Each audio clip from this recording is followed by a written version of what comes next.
দুষ্টু তান্ত্রিক, তুই যাই করিস না কেন, আমি তোকে আমার এই জাদুর কাঠি কখনোই দেব না। তুই আমার এই জাদুর কাঠি নিয়ে তোর অসৎ উদ্দেশ্য কোনোদিনই পূরণ করতে পারবি না।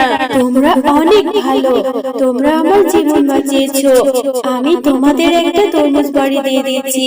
এই তরমুজ বাড়িতে তোমরা তোমাদের ইচ্ছে মতো সবকিছুই পেয়ে যাবে। এই নাও, আমি জাদু করে তোমাদের এই তরমুজ বাড়িতে দিয়ে দিলাম। আমা, বাইরে তো অনেক বৃষ্টি হচ্ছে।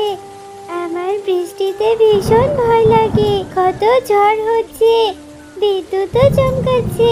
কখন বৃষ্টি শেষ হবে মা? আমার যে ভালো লাগছে না। হ্যাঁ রে মা, তুই ঠিকই বলেছিস। বৃষ্টি যে থামার নামই নিচ্ছে না। এই সকাল থেকে সন্ধে অবধি বৃষ্টি হয়েই চলেছে। মনে হচ্ছে এবছর বন্যা হবে। বন্যা হলে যে আমাদের না খেয়ে মরতে হবে। আমা, বন্যা হলে অনেক পানি হবে, আর অনেক পানি হলে আমাদের ভাসিয়ে নেবে না তো মা?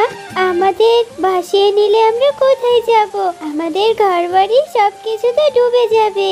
হ্যাঁ রে মা, তুই ঠিকই বলেছিস। বন্যা হলে যে আমাদের বাড়িঘর ডুবে যাবে, আর আমাদের বাড়িটা ডুবে গেলে আমরা কোথায় গিয়ে উঠবো? এদিকে ঘরে কোনো খাবারও নেই, বৃষ্টির জন্য বাইরেও যেতে পারছি না। অনেক রাত হয়েছে মা, চল এবার ঘুমিয়ে নে। এরপর টুম্পা তার মায়ের সাথে রাত্রেবেলা ঘুমিয়ে পড়ে।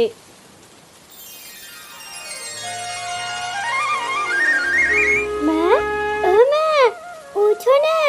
দেখো মা, আমাদের ঘরের মধ্যে কত পানি উঠেছে। আমাদের ঘরের মধ্যে বন্যা হয়েছে মা। আমার ভীষণ ভয় লাগছে। আরে টুম্পা, হ্যাঁ তাই তো দেখছি। আমাদের ঘরের মধ্যে যে অনেক পানি ঢুকে গেছে। তাহলে সত্যি সত্যি যে এবার বন্যা হয়েছে। তুই ঘরে থাক, আমি ঘরের বাইরেটা একটু দেখে আসি। এরপর টুম্পার মা টুম্পাকে ঘরের মধ্যে রেখে বাইরে দেখতে চলে যায়। আরে বাইরে তো দেখছি অনেক পানি, চারিদিকে পানিতে ভরে গেছে। এবার তো দেখছি সত্যি সত্যি বন্যা হয়েছে। বন্যা হয়েছে তো হয়েছে, মাঠ ঘাট সব কিছু ডুবিয়ে নিয়েছে। এখন যে কি করি? হ্যাঁ রে টুম্পা, বাইরে তো অনেক বন্যা হয়েছে, মাঠ ঘাট সব কিছু ডুবে গেছে। এখন তো আর আমরা ঘরের মধ্যে থাকতে পারবো না রে মা। চল গিয়ে দেখি, ঘরের বাইরে একটা ব্যবস্থা নিতে হবে। কিন্তু মা, আমরা এখন কোথায় যাব? চারিদিকে এত পানি। তুমি আর আমি বাইরে গেলে ডুবে যাব না তো? আমার যে ভীষণ ভয় হচ্ছে মা। না রে মা, ভয় পাওয়ার কিচ্ছু নেই। নিশ্চয় আল্লাহ আমাদের জন্য কিছু একটা ব্যবস্থা করে রেখেছেন। চল আপাতত গিয়ে আমাদের ঘরের চালের উপরে আশ্রয় নেই, তারপর না হয় অন্য কোথাও যাওয়া যাবে। ও মামা, আমার ভীষণ খিদে পেয়েছে। আমাকে কিছু খেতে দাও না। সেই সকাল থেকে না খেয়ে আছি। খিদের জ্বালা যে আর সইতে পারছি না। এভাবে আর কতক্ষণ থাকবো মা? মারে, ঘরের মধ্যে যে পানি ঢুকে গেছে, আমি যে কিছু রান্না করতে পারিনি। এই শুকনো মুড়িগুলো বাঁচিয়ে রেখেছিলাম, এগুলো একটু খেয়ে নে, তারপর দেখি যদি কিছু একটার ব্যবস্থা করতে পারি। আচ্ছা মা, ঠিক আছে। তাহলে এই শুকনো মুড়িগুলোই খেয়ে নিচ্ছি। তুমিও তো কালকে থেকে কিছু খাওনি। তুমিও আমার সাথে এখান থেকে কিছু মুড়ি খেয়ে নাও না মা, না হলে যে তোমার শরীরটা খারাপ করবে। লক্ষ্মী মেয়ে আমার, ঠিক আছে, আমিও কিছুটা খেয়ে নেব। কিন্তু এখান থেকে আমরা বেরোবো কি করে? ওই তো রে টুম্পা, ওই দূরে দেখা যাচ্ছে একটা নৌকো ভেসে আসছে। চল এই নৌকোটাতে করেই আমরা বাঘিনী মামির বাড়িতে যাব, যদি উনি আমাদেরকে কিছু সাহায্য করে। এরপর টুম্পা ও তার মা সেই নৌকাটিতে ভেসে ভেসে চলে যায় বাঘিনীর বাড়িতে।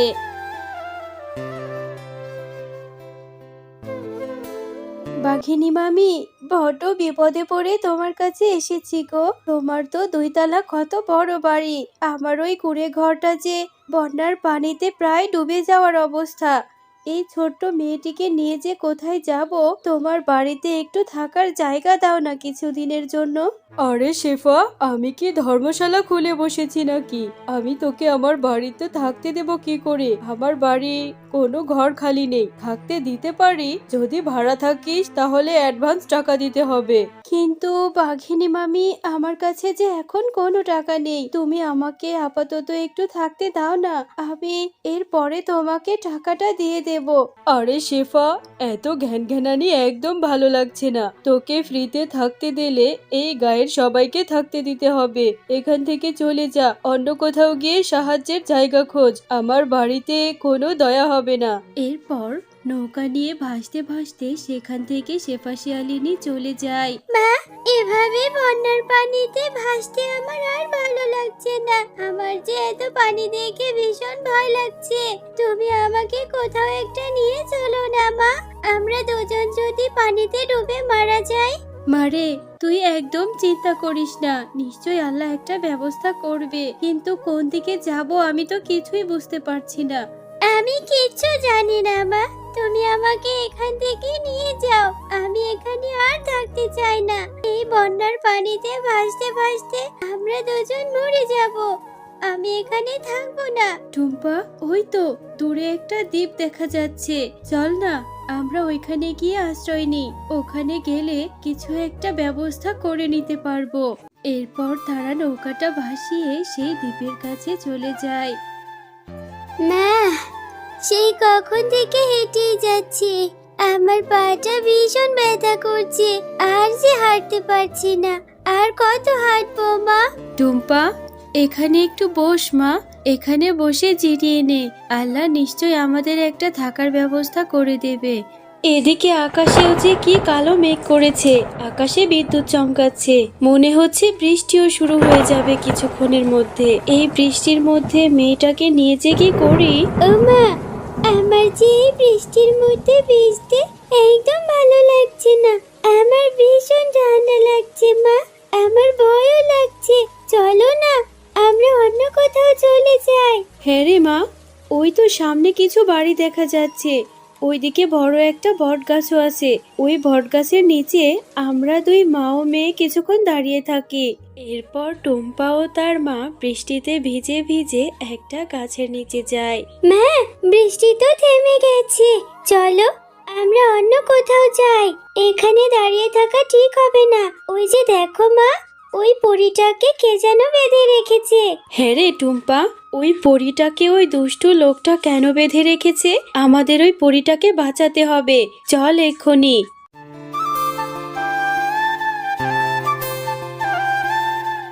দুষ্টু তান্ত্রিক, তুই যাই করিস না কেন, আমি তোকে আমার এই জাদুর কাঠি কখনোই দেব না। তুই আমার এই জাদুর কাঠি নিয়ে তোর অসৎ উদ্দেশ্য কোনোদিনই পূরণ করতে পারবি না। এমন সময় শেফা শিয়ালিনী সেখানে চলে আসে আর দুষ্টু তান্ত্রিককে লাথি মেরে আগুনে ফেলে দেয়। আর এরপর শেফা শিয়ালিনী পরীর গায়ের বাঁধন খুলে দেয়। তোমাদেরকে অনেক ধন্যবাদ, তোমরা আজকে আমার জীবন বাঁচিয়েছো। বলো, তোমাদের কি সাহায্যের প্রয়োজন? আমি তোমাদেরকে সাহায্য করব। এরপর শেফা শিয়ালিনী তার সাথে ঘটে যাওয়া সমস্ত ঘটনা পরীকে খুলে বলে। তোমরা অনেক ভালো, তোমরা আমার জীবন বাঁচিয়েছো। আমি তোমাদের একটা তরমুজ বাড়ি দিয়ে দিচ্ছি। এই তরমুজ বাড়িতে তোমরা তোমাদের ইচ্ছে মতো সবকিছুই পেয়ে যাবে। এই নাও, আমি জাদু করে তোমাদের এই তরমুজ বাড়িতে দিয়ে দিলাম। এখান থেকে তোমাদের ইচ্ছে মতো সবকিছু নিয়ে নেবে। আমি এখন চলে যাই। ও মা, পরীটা আমাদেরকে কত বড় একটা তরমুজের বাড়ি দিয়েছে। এই বাড়ি থেকে ইচ্ছে মতো আমি অনেক অনেক খাবার খেতে পারবো, তাই না মা? চলো আমরা গিয়ে দেখি।